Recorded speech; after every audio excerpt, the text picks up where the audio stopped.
محمد رسول الله صلی الله علیه وسلم په یو حدیث کې فرمایي هغه مسلمان انسان چې کله هغه ته مرګ راځي چې هغه خپل ژوند ټول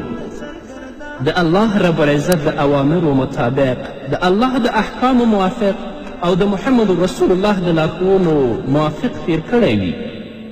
نو هغه لپاره به قبر یو باغ د باغونو د جنت نه وي. هغه به په عالم برزخ کې ډېر خوشحاله وي لکه چې د بخاري حدیث دی چې کله هغه په زغرده باندې جواب ووایي چې زما رب الله دی، زما دین اسلام دی، زما نبی محمد رسول الله دی، نو الله به بلا کیف ورته ووایي نارې به کړي چې ان صدق عبدي، زما بنده رښتیا ویلې، ففرشوه من الجنه والبسوه من الجنه.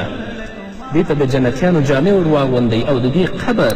د جنت د باغونو نه یو باغ وګرځوئ او د دې قبر به دومره آزاده شي تر څو چې د دې د سترګو نظر لګیږي او هغسې به ویده چې هغه به څوک د خوبه نه راپورته کوي لکه څنګه چې رسول الله صلی الله علیه وسلم په حدیث کې تشبیح هم ورکړی نو تر حشره پورې به په هغه باندې هېڅکله ستونزه نه او هغه انسان چې بدبخته وي تل لپاره په منکراتو فجایعو فحاشیو کې مبتلا وي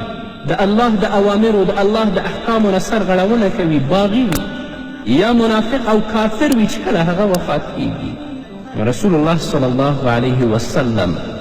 په خپلو احادیثو کې دا موږ ته فرمایلي چې د هغه نه به کله پوښتنه وشي چې من ربک وما دینک ومن نبیک، هغه به وایي لا ادري، زه نه پوهېږم چې رب څه ته وایي، دین څه ته وایي، نبي څه ته وایي. نو الله به ووایي چې ان کذب، دې دروغ ویلې، ففرشوه من النار والبسوه من النار، دې دروغ ویلي، تاسو دیو ته د جهنمیانو جامې ور واغوندئ او د دې قبر د جهنم د کندو نه یوه کنده وګرځوئ او تر آخرت ورځې پورې به دا په قبر کې معذبي. رسول الله فرمایي چې قبر به دې ته رانږدې شي او د دې یو طرف پښتۍ به په نورو پښتیو کې ورننوځي او په دې باندې به یو کم سل ماره مسلط شي او تر آخرت ورځې پورې به دا چیچي یو مار خپل سر د قبر نه راپورته کړي، محض یو تنفس وکړي، تر آخرت ورځې پورې به د هغه قبر په شاوخوا کې شین بوټی نور شین نه شي. نو دا معذب په دې باندې سخت حالات کړي. نو د مرګ نه پس لومبنۍ دوره چې د هغه د عالم برزخ دوره ده چې بیا به دا د قیامت د قایمېدو پورې وي که انسان په دنیا کې د الله د اوامرو مطابق ژوند تیر کړی، د خپل د ژوند په تیرولو کې تل لپاره د خپل رب رضا لټولي، نو قبر به هغه لپاره جنت وي، آرامه به وي. او هغه انسان چې ژوند په منکراتو کې تیر کړی وي، د الله د اوامرو د احکامو نه په سرغړونه کې تیر کړی وي، نو قبر به هغه لپاره د جهنم کنده وي. الله دې موږ ته هدایت وکړي چې په عالم برزخ کې چې څومره لویه موده ده په دې کې هم خپل رب ته موږ کامیابه اوسو. الله دې موږ تاسو تل لپاره کامیابه لري. دویمه دوره چې وروسته د مرګ نه په انسان باندې راځي هغه د عالم حشر دوره ده چې هغه د میدان حشر په ورځ یعنې د حشر په ورځ موږ او تاسې د الله رب العزت حساب او کتاب ته درې خپلو قبرونو نه راپورته کیږي.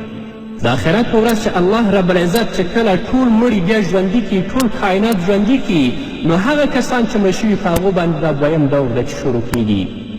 او تر حساب او کتابه پورې به دا دویم دور را روان وي. او دا موده هم ډېره اوږده موده ده، ډېره اوږده موده ده